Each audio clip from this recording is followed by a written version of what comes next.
So I think it was around 2011, 2012 when I started getting into vloggers and YouTube. And I think it was a very different place then. Quite recently, I have been thinking about getting into making videos again. And what I tend to do when I start getting into stuff like this is going online, falling down the rabbit hole of research and reading about how to get started on something without ever actually starting. A lot of the advice I've been reading has been stuff like, these days you have to find a niche, so you can't just start a channel and just make stuff, make whatever you feel like anymore, because that's just going to get lost in the ether. That's quite difficult to think about, because I think a lot of the YouTubers I liked growing up, a lot of the content I enjoyed was more about just having fun rather than explicitly making a channel that's all about, I don't know, esports or whatever. But I think there's a guy called Johnny Mozza who makes these videos, these kind of rambly type videos where he goes out and he just films himself talking, and that felt a lot like what I remember old YouTube to be. A lot less ADHD and a lot more just, here's you and me sitting together and having a chat, except you don't get to say anything, only I get to say stuff, which is the way it should be, to be honest, in real life as well. So for a while I've been making music videos, writing and recording songs, spending hours and hours and hours just writing and perfecting and trying to put something together that I feel proud of, and they get nothing. I think there was a period years ago when I was doing fairly, not well, but I was getting at least some traction on Instagram, of all places. I think I must have gotten lucky. I think there may have been something there where Instagram was just starting to push videos more. I was getting more traction, but then slowly and surely it kind of fell off.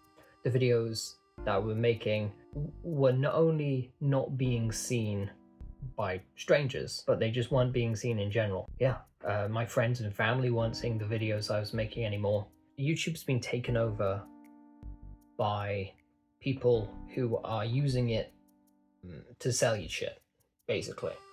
People are learning how to cheat they learned how to cheat the algorithm. They learned that if I do X, Y, and Z, I can grab people's attention. Instead of using it to be creative, we're just doing it to sell stuff and be popular and make money, which is fine. Like, people do deserve to make money, but I would rather that not be the point and more just, I mean, I'm not a pure artist who just makes stuff, hides it in my shed, and doesn't care about whether people see it or not. I want people to see my shit, and I feel disheartened when I put stuff on the internet and nobody interacts with it, nobody sees it. I don't get any revenue for anything that I do.